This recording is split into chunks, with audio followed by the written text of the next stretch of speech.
નમસ્કાર.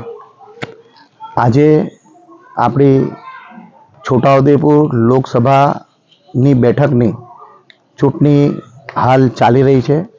આપણો વિસ્તાર હાલોલ વિધાનસભા મત વિસ્તારનો સમાવેશ છોટાઉદેપુર લોકસભા બેઠકમાં થયેલ છે અને આજે ચૂંટણી એટલે લોકશાહીના સૌથી મોટામાં મોટું પર્વ એટલે ચૂંટણી. આજે જે માહિતી મળી રહી છે અત્યાર સુધી ખૂબ સારું મતદાન દરેક જગ્યાએ હાલોલ વિધાનસભા મત વિસ્તારમાં થઈ રહ્યું છે. મેં પણ મારા મતદાનનો આજે ઉપયોગ કર્યો છે, મતદાન કર્યું છે. મારા પરિવાર સાથે, મિત્ર મંડળ સાથે આજે મતદાન કર્યું છે. હાલ ગરમીના દિવસો છે અને ગરમીના દિવસોમાં પણ આપણા વહીવટી તંત્રએ પીવાના પાણીની વગેરે જે વ્યવસ્થા કરવાની એ વ્યવસ્થા કરી છે.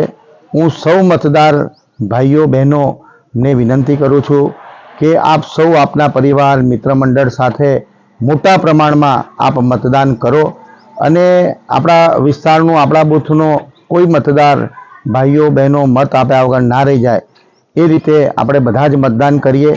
આદરણીય નરેન્દ્રભાઈ મોદી સાહેબે જે રીતે સમગ્ર દેશનો વિકાસ કર્યો છે, આપ સૌને વિનંતી કરું કે આદરણીય નરેન્દ્રભાઈ મોદી સાહેબને આપ સૌના આશીર્વાદ આપ સૌ આપો એવી સૌને નમ્ર વિનંતી કરું છું.